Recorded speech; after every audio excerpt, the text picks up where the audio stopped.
Okay, welcome. Thank you very much for clicking on. Today we're going to have a little bit of a haul reveal. So if you like seeing what people buy, then I'm going to show you some of the things I bought at car boot sale. And they were some really nice things. And we can have a little bit of a chat before we get into that. Just let you know where I've been because I haven't posted a video for a few weeks. So for those of you who know me, just a very quick introduction. For those of you who don't know me, rather, my name is Walter O'Neill, and I'm the founder of antiquesarena.com.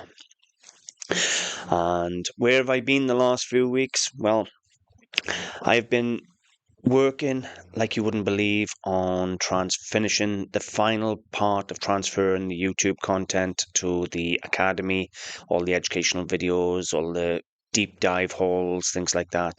And I've been writing articles, and I'm going to do a big reveal on the academy very soon. But for everybody who said it couldn't be done, guess what? It's done. It's finished. I've got 200 or 300 videos left to transfer and then start promoting. But yeah, I've actually got an actual live, active working academy with quite a few members, and the articles are coming thick and fast on the website. So all in all, it's coming really good. It was a big step moving away from eBay. It was a bigger step moving away from YouTube. I'm still creating YouTube content, clearly, but it's different now. It's not all about the education. It's just more about entertainment now. So with that in mind, as I said, I will do a big reveal on the website and the Antiques Arena Media Hub over the coming weeks, and I hope to hear your opinions on that. But in the meantime, let's have a look at a couple of things I've managed to pick up this week at car boot sales.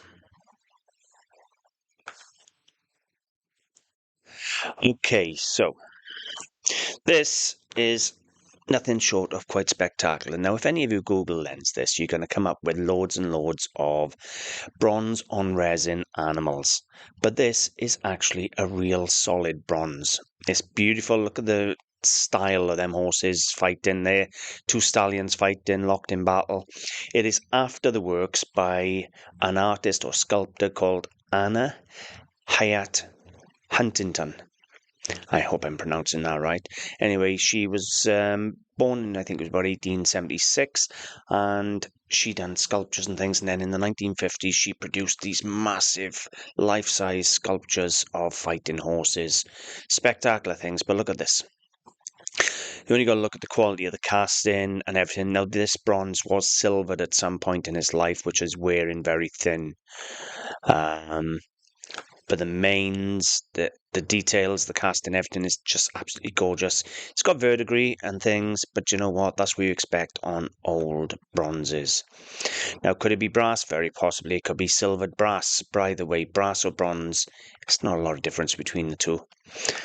Look at the base. But this is a solid bronze piece. This is not where you get a modern resin with a bronze coating. I think it's early 20th century, but it's, in my opinion, definitely first half of the 20th century, and it is a wonderful piece of art. Picked that up very recently. This was interesting. It's not gold, maybe roll gold, pinchback, gold on base metal, set with what I believe is probably carnelian or maybe a red agate. This is a Nanny brooch. Now, if you can see the thread here on the sides, literally they unscrew and inside you have a needle and cotton. So your old Victorian nanny you've seen to the baby, something rips up, off with the brooch, out with the needle and cotton, and away she goes. Really interesting thing. It's got a very tiny chip there, as you can see on the stone. Very minor. You could polish that around if you wanted. It's not the end of the world. But just a really unusual brooch. There you go. DRGM 682605. Now, DRGM, I believe, was the German version of our registration number. So that is the registration number in Germany. So obviously it's a German brooch. Really nice thing. Collectible. Picked that up at Bin Madley with a gold ring and some silver cufflinks and things which I haven't listed yet. But really interesting thing. I tend to list the things I like first. Now this is really, really nice. This is a leather-bound 18th century volume 1. I can't even pronounce that. Plutarch's Lives. Basically, there was a load of Greek philosophers about 100 AD, and they put all their theories and things into a series. And this is an 18th century version of those Greek philosophers. It was previously owned by a church in 1921 because they've wrote on the front. Where is it? There. So it's dated there in 1921 for the Christian Spiritual Church or something like that. But yeah, this MD CCLXX is 1770. This front page is loose. The rest of the pages are actually still all attached. There's no missing pages, and it still has the front plate, which is quite rare. Now, I've looked it up. Believe it or not, they come in 8 volumes. The full set of 8 volumes is like £3,000.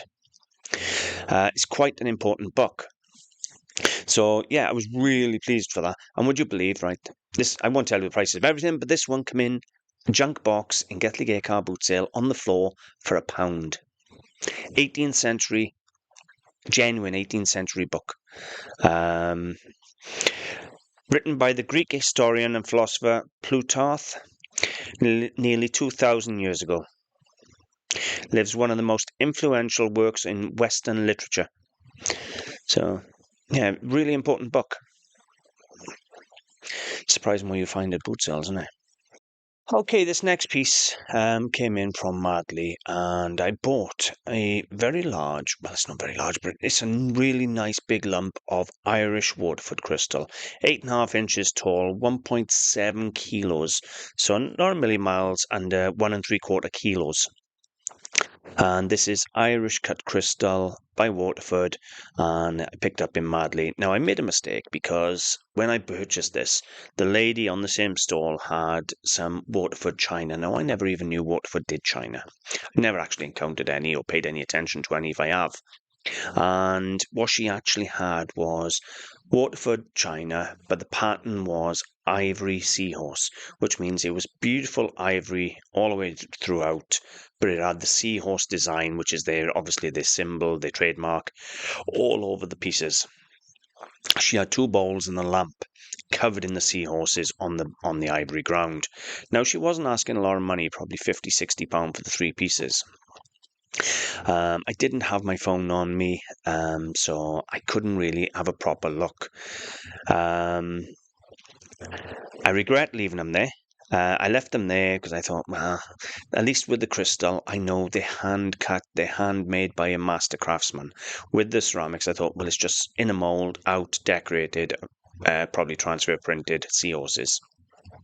So they're more mass produced.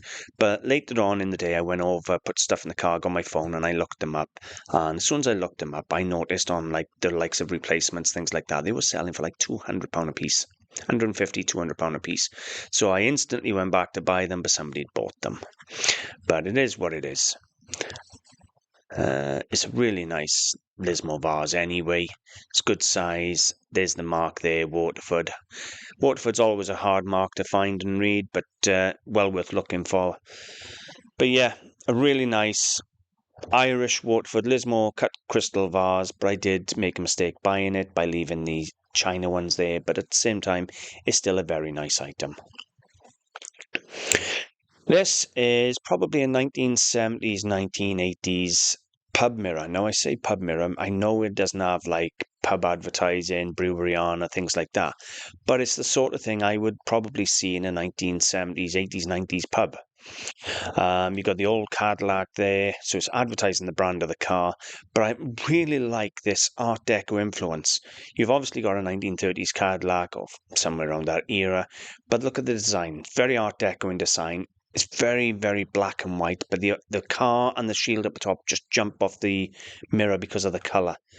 Really, really nice. And the contrast of the bright yellow with the rest of it was just spectacular. It came in very, very reasonable, and I only got 40 quid on it for a really nice bit of advertising there. This is nice.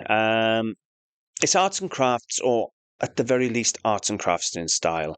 We have a hand-beaten copper panel, and it's depicting a lovely little horse, nice little horse there. Now, this does one of the things that I hate, which is they've cleaned the front because they like it clean and shiny. Now, what that does, it takes most of the depth away, where this, if it left to have its own original patina, all these indentations would have got dirty over the years, and you'd actually see some depth in the horse. So this is one I would rather not been cleaned. It will repatina in time, but it's still a shame. Lovely thing, handmade. It's certainly not the Newling quality, but it is still a very nice little bit of arts and crafts. Now, when you see the back, you'll see what I mean about the original patina. There is for scale, my Pepsi can there. But look at this. That is the colour and patina you want to see on the copper. I would have rather see it original like that, with all the work, than polished to an inch of its life. And copper is actually quite a soft metal, so it will actually soften all the crispness of the horse. But I'm only asking 20 quid, and if you like horses, you're not going to do much better than a hand-beaten copper panel here. This is the final item before we have a little chat again, and this is probably a mid-century, maybe 1940s, 50s, 60s, something like that. It's Japanese pottery vase with a pagoda design. It has two panels, front and back, one at front, one at the back. Really, really nice, and it's divided by these sort of peacock feathers. Look at that. And this is 12 inches tall. The only damage is by the butterfly here, a couple of scratches. Other than that, it's in really, really good condition. Stamped on the base, made in Japan. There you go. So, yeah, really, really nice vase. It's a good decorative piece. What can I say? I'm happy enough with that. So, I know I haven't put a lot of films out over the last few weeks. Believe me, I've been unbelievably busy. I've also got some exciting news. I've been potentially offered a writing column in a magazine. So I'll maybe write in for a magazine, Antiques Articles, which will be good. And if I do, I will. They've already approached me. If it all goes forward, then I'm going to be writing in that, and I will give you the link to the magazine there, and you'll be able to read my articles in the magazine.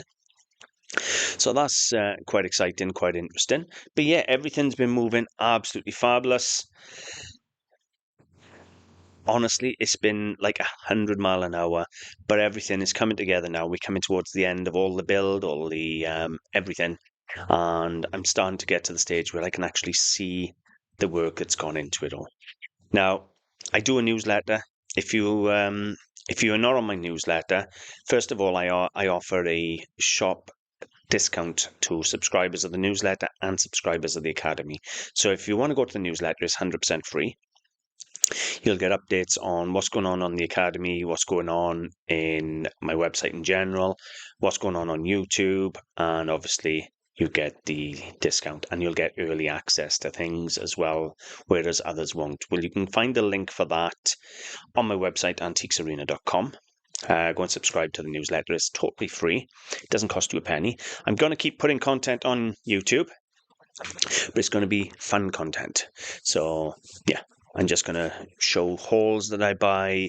It'll be none of this deep dives anymore, the 2-hour-long dealer-to-dealer chats anymore. I didn't get enough views, so clearly there wasn't a market for it on YouTube. So all in all, that might be. Oh, actually, I had this. I don't know how many of you know, but I've always bought scrap metal. I always do. When I'm at a car boot sale, if I see scrap metal, I buy it, I chuck it out the back, and then come Christmas time, I always take a full car of brass and copper and things to the scrapyard, and it generally pays for Christmas for the kids. I had this in one of my scrap bags this week. They charged me £1 an item. Look at that. It got the eagle on top. It got a lovely, it's old-fashioned carriage clock design, so that you'd have one of them lamps on a carriage, but this is a more modern, obviously, but it's fitted for electrics. It's got proper fitting inside. Eagle on the top. That was £1. how can you leave something like that there for a quid? Well, how can you sell something like that for a quid? I don't know, but yeah, they sell brass by the bagful every week, and they charge me £1 a bag. And this was one item that was there, and it was £1. It'll probably go back out on the car boot sale or something for 15 or 20 quid. But what a really nice light. If I had two of them, I'd probably mount them at my front door. I got to be honest with you, because how cool would that look either side of the front door? But yeah, a quid. Love it. Some of the stuff you can find at car boot sales is just shockingly amazing. So that's going to be about it for today. Hopefully you've enjoyed. Now, if you haven't gone over and seen the website recently, honestly, you're going to have a shock. It doesn't even resemble what it began with many years ago, and even to what it was 6 months ago when I said, you know what, I'm struggling on YouTube at the moment, so I'm going to transfer all my content to the Academy. I figured out what it was in the end, mind. Algorithm confusion. Basically, because I was doing education videos, haul videos, dealer deep dives and talks, and I was mixing everything together, the YouTube algorithm goes, well, I'll show whole video to people who like hauls, and then it shows the whole video to someone who wants the education, and they don't want the whole video, they wanted the education, so they wouldn't watch it. And then the algorithm will go, oh, well, it's a crap video then, if they're not watching it. It was fun. Algorithm confusion. So now it's all on the website. Everything has been digitally enhanced, so all the sound is fixed, and it's all up on the website. And just got to finish putting the links in, and we're there. We're a couple of weeks away from publicly going live with the website and the Academy. So anyway, thank you very much, and I will see you all soon.